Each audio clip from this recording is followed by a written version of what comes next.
Welcome all, I am Maria Vincent, Assistant Professor, Department of Electronics and Communication Engineering, Rajagiri School of Engineering and Technology. Today I will be giving a brief introduction to Electronics Communication for the course Electronics Communication EE401 for S7 EEE students. So what is communication? So the communication can be defined as a transmission of information from one place to another, and it can be summarized as transmission, reception and processing of information. And the source of information can be in analog form, for example human voice or music, and it can be a digital form. So the digital such as binary coded numbers or alphanumeric codes, etc. So the all forms of information, that is both in analog form or a digital form, must be converted to electromagnetic energy before being propagated. So the information, it can be a voice or a music or a text or a data. So all such informations should be converted to electromagnetic energy before being propagated.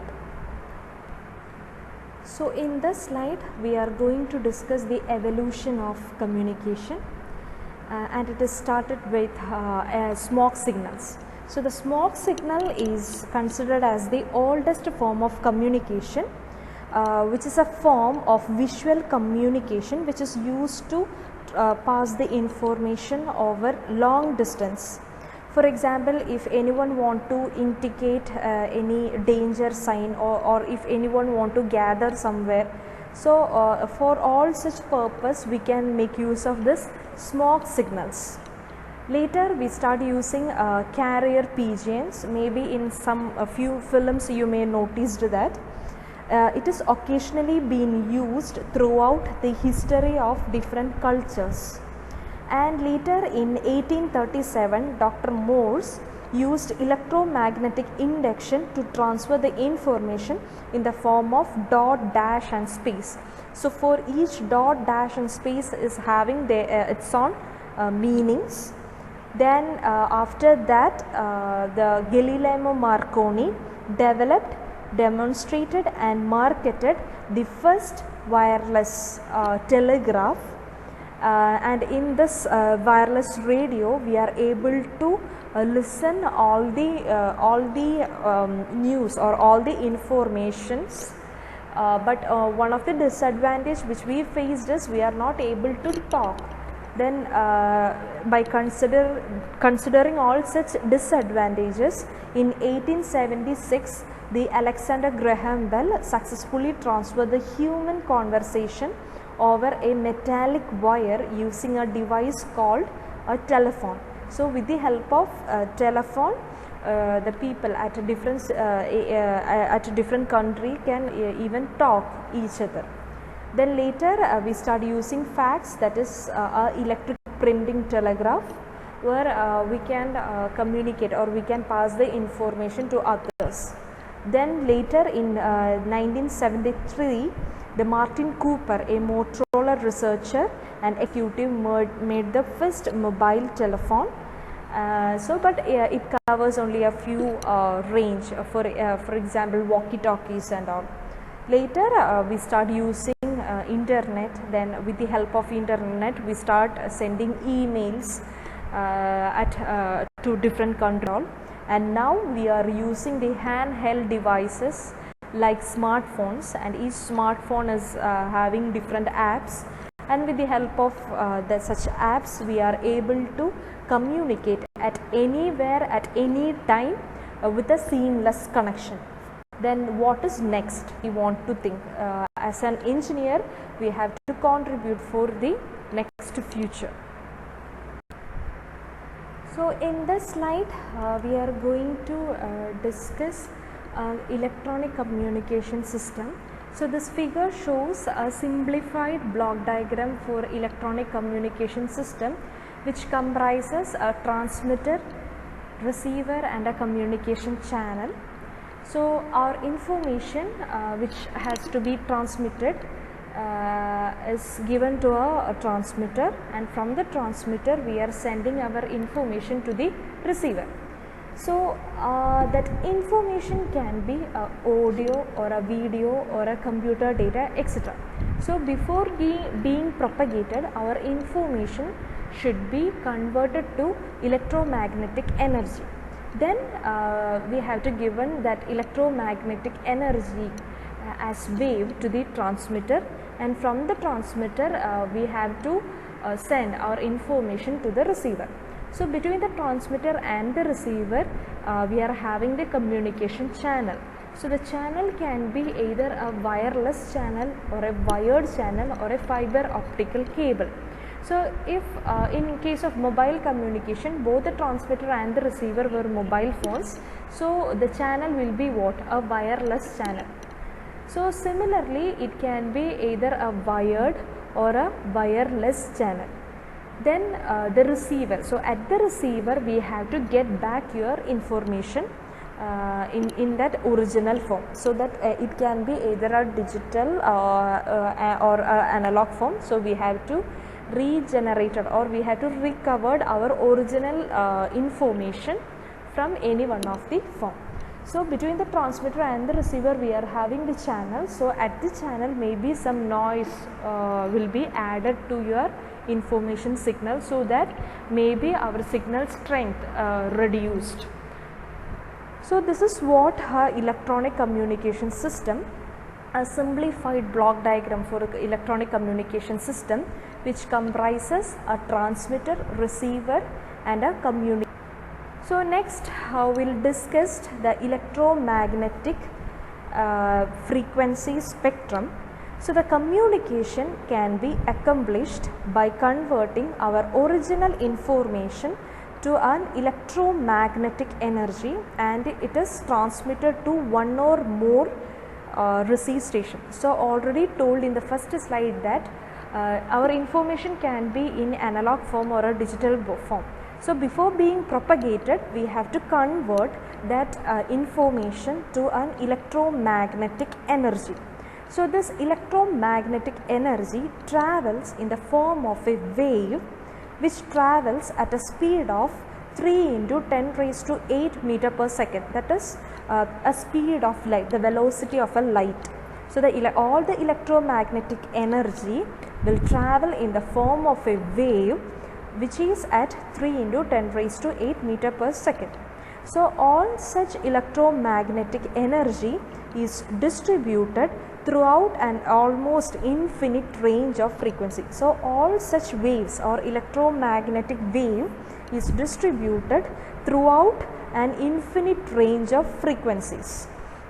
So the electromagnetic frequency spectrum is divided into different sub-bands or bands.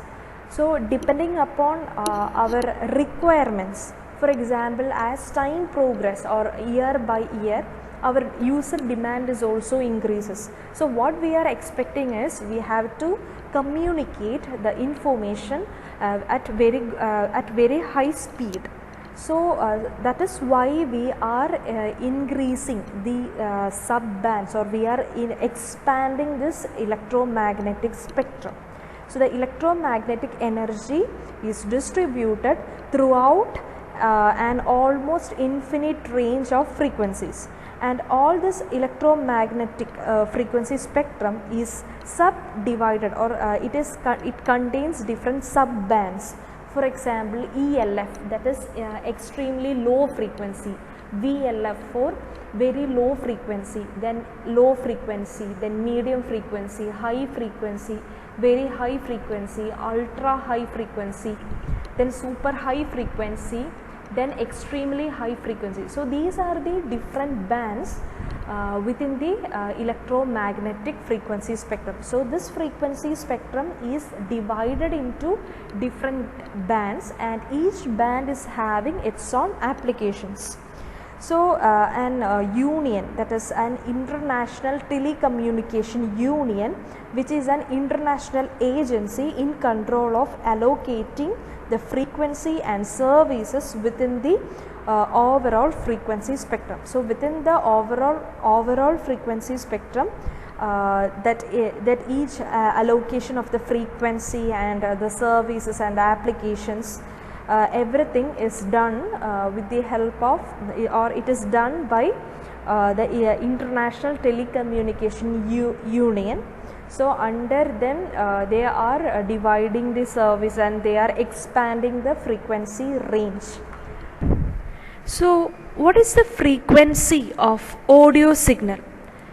So, the frequency of an audio signal is in the range of 15 Hz to 20 kHz, which is considered as a low frequency, because this frequency is fall in the frequency spectrum in the low frequency band.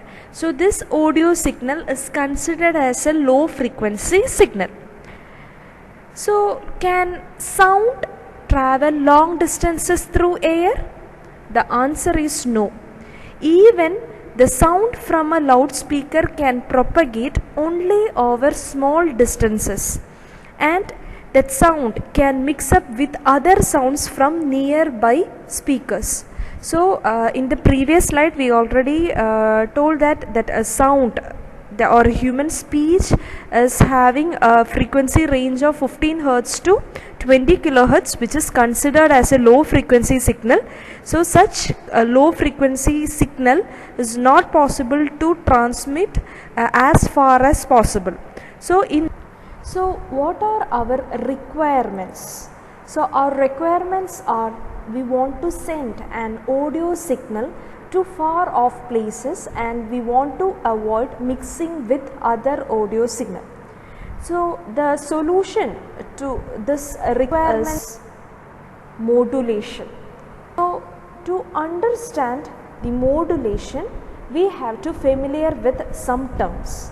So, for that, just consider an analog signal, which is a time varying signal, and the signal level swings both the positive and negative half cycle from the mean value, and the maximum swing from the mean value is the amplitude of the signal. Then the time required to complete one cycle of the wave is known as the time period. So, this time period can be marked in several ways, that is from one crest to another crest, or from one trough to the another trough, or from the positive to negative zero crossing to another positive to negative zero crossing. Likewise, we can find out or we can measure the time period.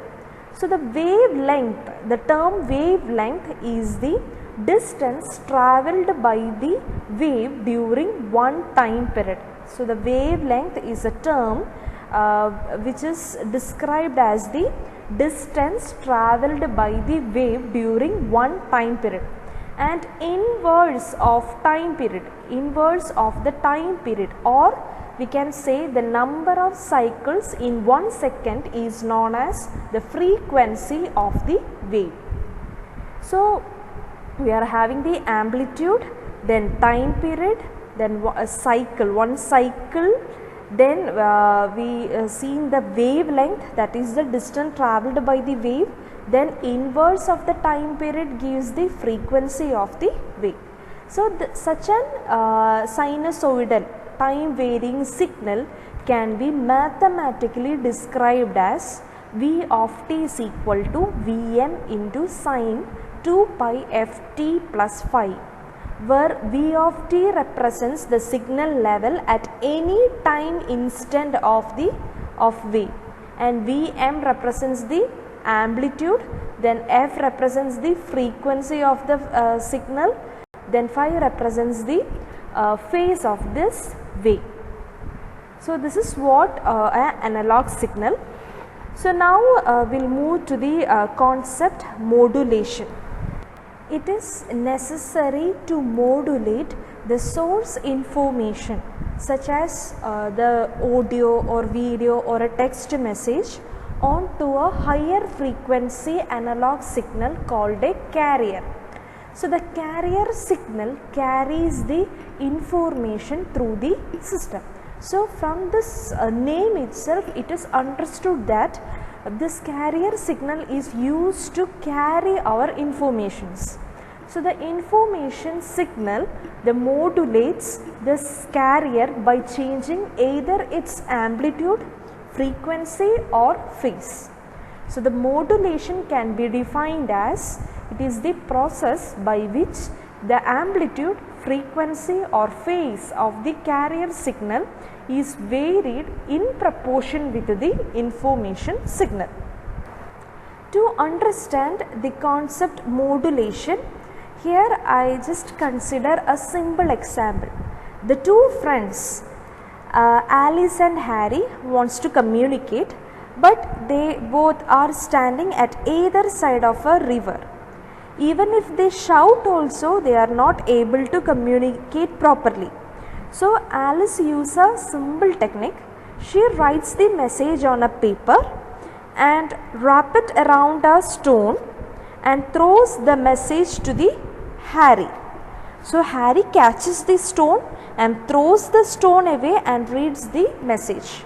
So in this example, I am comparing the paper with our message signal. And the stone, we can compare the stone with the carrier signal because the stone helps to carry this paper from Alice to Harry. So the stone can be compared with carrier signal, and wrapping of paper on stone, that process we can compare it with modulation. So that is what a modulation. So to perform modulation, we have to use the two different input signal, that is a message signal and the carrier signal. So the carrier signal is the signal which is helped to carry the message signal from one point to the another point. So in this slide we will see what is modulator and demodulator. So the modulation is performed in a transmitter by a circuit called modulator. So we are having a modulator. So for the modulator, it is having the two input signal, that is a modulating signal or a message signal, then a carrier signal. And note that the signal before the modulation is known as modulating signal, and the signal after the modulation is known as the modulated signal. So that term is important because in coming lectures we just say only modulating and modulated signal.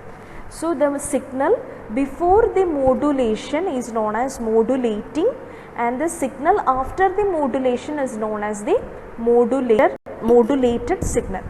So the demodulation converts the modulated carrier back to the original information. So the demodulation is performed in a receiver by a circuit called demodulator. So this demodulator will be at the receiver in order to recover back our information signal. So can modulation satisfy our requirements? Yes. It allows transmission of information over long distances without interfering with other signals. So the distance of transmission can be increased by proper power amplification and transmission via antennas. And the interference with other signals can be prevented by using different carrier frequency for different messages. So in order to avoid the interference, each message signal can be modulated with different carrier frequency.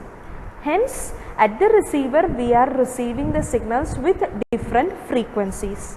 So the interference can be reduced. So now we will discuss the need for modulation. The first point is we can reduce the size of antenna height.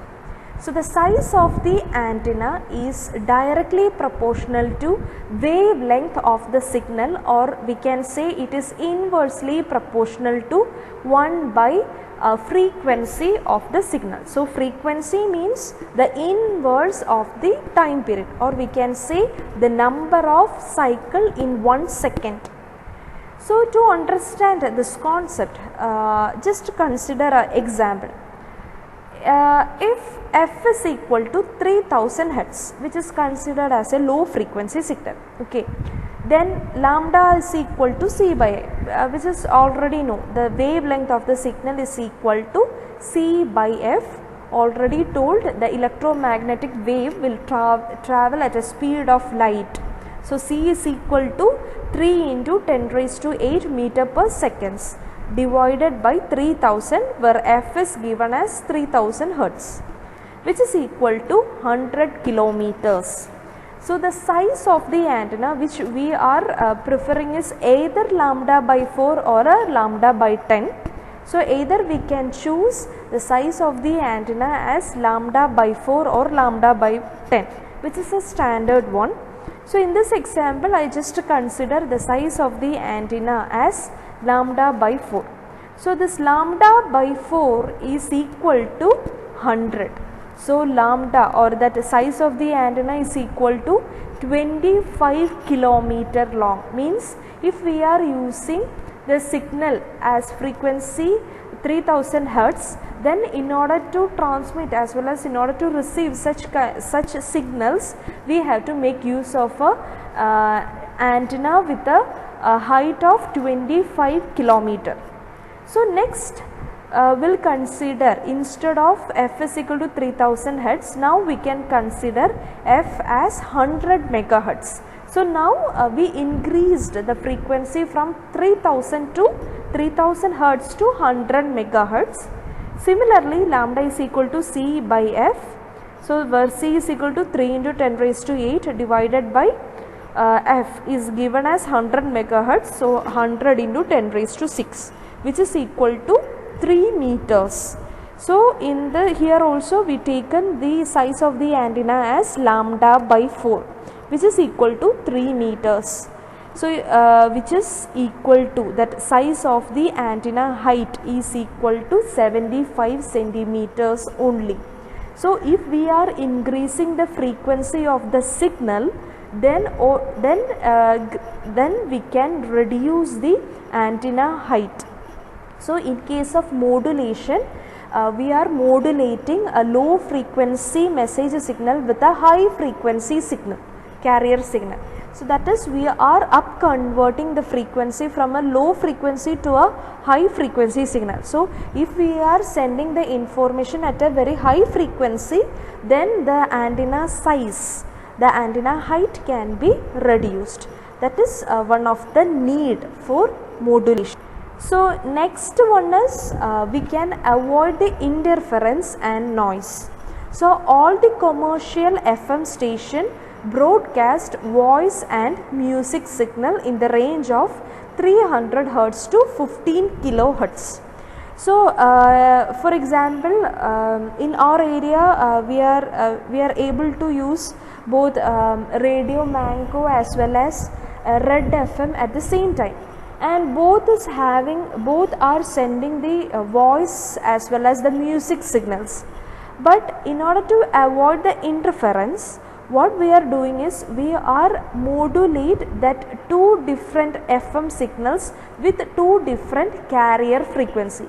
In case of Radio Mango, we are using 91.9 megahertz as the carrier frequency, and in case of Red FM, we are using 93.5 megahertz as the carrier frequency. So in both the FM station, we are modulating our voice and music signal with different carrier signals.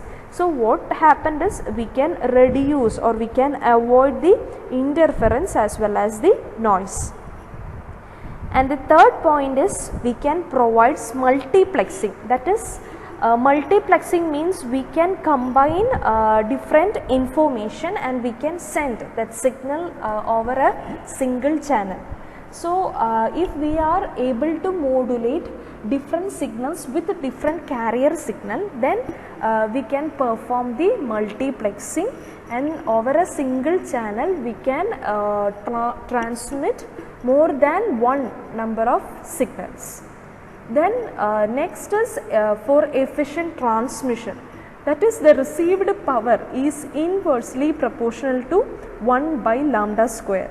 So, if we are up converting a low frequency message signal to a high frequency signal, then lambda will automatically reduces. If lambda reduces, the received power will increases. Hence, we can provide a better transmission, that is we can improve the signal to noise ratio.